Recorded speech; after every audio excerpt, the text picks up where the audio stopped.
आप लोग साच्य भक्त हैं तो जरूर देखें। माता सबरी की कथा बात भगवान राम के जन्म से पहले की है। जब भील आदिवासी कबीले के मुखिया अज के घर बेटी पैदा हुई थी। उसका एक नाम समना और दूसरा नाम सबरी रखा गया। इंदुमती उसे खूब प्यार करती थी। बचपन से ही सबरी पशु पक्षियों की भाषा समझकर उनसे बातें करती और जब सबरी की माँ उससे देखती तो कुछ समझ नहीं पाती थी। कुछ समय बाद एक पंडित ने सबरी के परिवार को बताया कि वो आगे चलकर सन्यासी बन सकती है। इस बात को पता चलते ही सबरी के पिता ने उनका रिश्ता तय कर दिया। जैसे ही शादी का दिन नजदीक आया, सबरी के घर वालों ने खूब सारी बकरियां और अन्य जानवर घर के पास लाकर बांध दिया। एक दिन सबरी का माँ जब उसके बाल बना रही थी तो उसने माँ से पूछा, इतने सारे जानवर हमारे घर क्यों लाए गए हैं? माँ ने जवाब दिया, बेटी तुम्हारा विवाह होने वाला है, इसीलिए हम लोगों ने इनका इंतजाम बलि के लिए किया है। तुम्हारी शादी के दिन ही बलि प्रथा होगी और फिर उनसे स्वादिष्ट भोजन बनाकर सबको परोसा जाएगा। यह सब सुनकर सबरी दुखी हो गई। काफी देर तक सबरी ने उन जानवरों को आजाद करने के बारे में सोचा। सोचते सोचते सबरी के मन में हुआ कि अगर ये जानवर वहाँ नहीं होंगे तो इनकी बलि रुक सकती है। ऐसा नहीं हुआ तो मेरे घर से कहीं चले जाने पर ही यह बलि रुकेगी। जब मैं ही नहीं रहूंगी तब न विवाह होगा और न ही बलि प्रथा। इससे मासूम जानवर बच जाएंगे। इसी सोच के साथ जानवरों को रखी गई जगह पर सबरी पहुंची। उसने सोचा कि उन्हें खोल देती हूँ, लेकिन वो ऐसा नहीं कर पाई। उसके बाद सबरी जंगल की तरफ भागने लगी। भागते भागते सबरी ऋषि मुख पर्वत पहुंच गई। वहां करीब 10,000 ऋषि रहा करते थे। सबरी को लगा कि वो भी इसी जंगल में किसी तरह ऋषि मुनियों की सेवा करके अपना जीवन जी लेगी। वो चुपचाप उसी जंगल में एक हिस्से में किसी तरह से रहने लगी। सबरी रोजाना ऋषि मुनियों की झोपड़ी के आगे झाड़ू लगाती और हवन के लिए लकड़ियां भी लाकर रख देती। ऋषि मुनियों को समझ नहीं आ रहा था कि जंगल में उनके काम अपने आप कैसे हो रहे हैं। एक दिन सबरी को किसी ऋषि ने देख लिया। उसे देखते ही उसका परिचय पूछा। जैसे ही सबरी ने बताया कि वे भील आदिवासी परिवार से संबंध रखती है तो उसे ऋषियों ने खूब डांट लगाई। सबरी को इस बात का बिल्कुल भी पता नहीं था कि उसकी जाति छोटी है और उसे ऋषियों द्वारा जाति की वजह अपमान सहन करना पड़ेगा। इतना सब होने के बाद भी सबरी हर ऋषि मुनियों के दरवाजे पहुंचती और उनके आंगन में झाड़ू लगाकर उसने गुरु दीक्षा देने के लिए करती। हर कोई सबरी को उसकी जाति की वजह से अपने आश्रम से भगा देता था। ऐसा होते होते काफी समय बीत गया। उसके बाद सबरी मतंग ऋषि की कुटिया में पहुंची। वहां पहुंचकर मतंग ऋषि को सबरी ने बताया कि वो उनसे गुरु दीक्षा लेना चाहती हैं। उन्होंने खुशी खुशी उसे अपने गुरुकुल में रहने दिया और भगवान से जुड़ा ज्ञान देते रहे। सबरी ने भी अपने गुरु मतंग ऋषि की सेवा करने में कोई कसर नहीं छोड़ी। वो गुरुकुल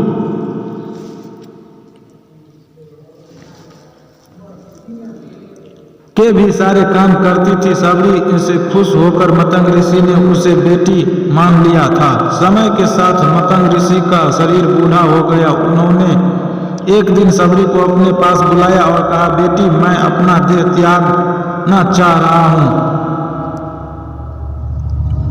बहुत साल हो गए इस शरीर में रहते रहते। सबरी ने दुखी मन से कहा, आपके ही सहारे मैं इस जंगल में रह पाई हूँ। आप ही चले जाएंगे तो मैं जीकर क्या करूँगी। आप अपने संग मुझे भी ले जाएं, मैं भी देह त्याग दूंगी। मतंग ऋषि ने जवाब दिया, बेटी तुम्हें चिंता करने की जरूरत नहीं है। राम तुम्हारी चिंता करेंगे और ध्यान भी रखेंगे। सबरी ने राम को नाम सुनाने के बाद पूछा, वो कौन है और उन्हें मैं किस तरह से ढूंढूंगी। मतंग ऋषि ने बताया, राम कोई और नहीं भगवान है। वो तुम्हें सारे अच्छे कर्मों का फल देंगे। तुम्हें उन्हें ढूंढने की कोई जरूरत नहीं है। वे एक दिन खुद तुम्हें खोजते हुए इस कुटिया में आएंगे और तुम्हें उनके हाथों ही मोक्ष मिलेगा। तब तक तुम इसी आश्रम में रहो। इतना कहते ही मतंग ऋषि ने अपना शरीर त्याग दिया। सबरी के मन में मतंग ऋषि के जाने के बाद से एक ही बात थी कि भगवान राम स्वयं उससे मिलने आएंगे। वे रोज भगवान राम से मिलने के लिए बाग से अच्छे अच्छे फूल लाकर पूरा आश्रम सजाती और भगवान के लिए बेर तोड़कर लाती। भगवान के लिए बेर चुनते हुए सबरी उन्हें चख लेती थी ताकि भगवान वे सिर्फ मीठे बेर ही दे। रोजाना सबरी इसी तरह भगवान के दर्शन की आस में फूल और बेर इकट्ठा करती रहती थी। इसी तरह इंतजार में कई साल बीत गए। सबरी का शरीर एकदम वृद्ध हो गया। एक दिन आश्रम के पास के ही तालाब में सबरी पानी लेने के लिए गए। तभी पास के ही एक ऋषि ने उसे अछूत कहते हुए वहां से भागने के लिए कहा और एक पत्थर मार दिया। वो पत्थर जब सबरी को लगा तो उसे चोट लगी और खून बहने लगा। बहते हुए खून की एक बूंद उसी तालाब के पानी में गिर गई। तभी पूरा तालाब का पानी खून में बदल गया। ये सब होता देखकर ऋषि ने सबरी को ही डांटा और कहा कि पापिन, तुम्हारी वजह से पूरा पानी खराब हो गया। रोज ऋषि उस पानी को साफ करने के लिए अपनी कई तरह की विद्याओं का इस्तेमाल करते। कई सारे जतन करने के बाद भी कुछ नहीं हुआ। फिर उन्होंने गंगा जैसी कई पवित्र नदियों का जल भी उस तालाब में डाला, फिर भी तालाब का पानी साफ नहीं हो पाया और वे खून जैसे ही रहा। कई सालों तक तालाब के पानी को साफ करने की कोशिश के बाद भी कुछ काम नहीं आया तो ऋषि ने थक कर सब कुछ छोड़ दिया। इस घटना के कई सालों के बाद भगवान राम अपनी पत्नी सीता के हरण के बाद उन्हें ढूंढते हुए उसी तालाब के पास पहुंचे। ऋषि मुनियों ने उन्हें पहचान लिया। भगवान को वहां देखकर ऋषियों ने तालाब का पानी साफ करने के लिए भगवान को अपने पैर उसमें डालने के लिए कहा, लेकिन पानी जैसे का तैसा ही था। ऋषि मुनियों ने भगवान से भी कई अन्य जतन करवाए, लेकिन वो पानी जस का तस खून जैसा ही रहा। तब भगवान ने ऋषियों से पानी के रक्त में बदलने की कहानी पूछी। तब ऋषि ने सबरी को पत्थर मारने वाली सारी बात बता दी। उसके बाद कहा कि वे महिला ही अपवित्र है, छोटी जात की है, इसीलिए ये सब हुआ है। उसी वक्त भगवान राम ने कहा, ये सब आप लोगों के खराब वचनों से हुआ है। शरीर को इस तरह के शब्द बोलकर आप लोगों ने उसे नहीं बल्कि मेरे दिल को घायल किया है। इसी घायल दिल के रक्त का प्रतीक यह तालाब का लाल पानी है। आगे भगवान राम बोले, कहाँ हुए माई, मैं उनसे मिलना चाहता हूँ। तब तक सबरी उसी तालाब के पास पहुंच जाती है। इस दौरान सबरी के पैर में ठोकर लगती है और कुछ घुल उस तालाब में गिर जाती है। तभी पर सारा पानी साफ हो जाती है और भगवान सबसे कहते हैं कि देखिए, आप लोगों ने क्या कुछ नहीं किया, लेकिन पानी साफ नहीं हो पाया। अभी सिर्फ इनके पैर की थोड़ी सी धूल ने ही तालाब का पानी साफ कर दिया। भगवान राम को सबरी पहचान चुकी थी। उन्हें प्रणाम करके सबरी ने कहा, भगवान आप मेरे साथ कुटिया में चलिए। भगवान भी खुशी खुशी सबरी के साथ चल पड़े। फूलों से सबरी ने भगवान राम का स्वागत किया। वो सीधे बेर तोड़ने के लिए भाग गई और चक चक कर उनके लिए बेर लेकर आई। उन्होंने बड़े ही प्यार से भगवान राम और उनके भाई लक्ष्मण को बेर दिए।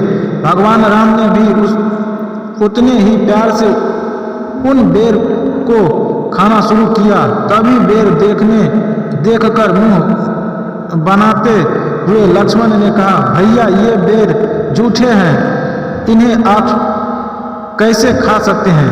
भगवान ने जवाब दिया, लक्ष्मण ये जूठे नहीं बल्कि बहुत मीठे हैं। सबरी माई हम सबके लिए ये बहुत प्यार से तोड़कर लाई है। इतना कहकर भगवान राम प्यार से उन बेर को खाने लगे। भगवान ने जाते हुए सबरी माई से कहा, आप मुझे जो चाहे वो मांग सकती है। सबरी ने उन्हें कहा, मतंग ऋषि के कहने पर मैं आज तक सिर्फ आपके दर्शन करने के लिए जी रही थी। अब आप मुझे मोक्ष प्रदान कीजिए, मैं अपना शरीर आपके सामने ही त्यागूंगी। उस वक्त सबरी ने अपना शरीर त्याग दिया। भगवान राम ने अपने हाथों से उनका अंतिम संस्कार किया और सीता माँ की खोज में आगे बढ़ गए।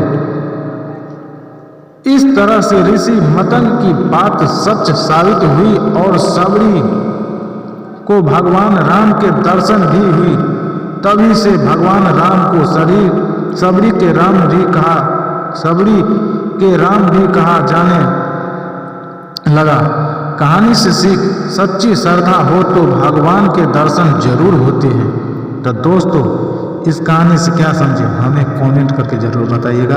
जो भी मेरे भाई बंधु मेरे चैनल पर नए हैं उनसे रिक्वेस्ट, मेरे चैनल को भी सब्सक्राइब कर लीजिएगा, बेल आइकन ऑन कर लीजिएगा। जो भी वीडियो अपलोड करूँ आप लोगों को पास पहुँचता रहे। फिर मिलेंगे अगले वीडियो में ऐसी कहानी के साथ। तब तक ले आप लोगों को धन्यवाद।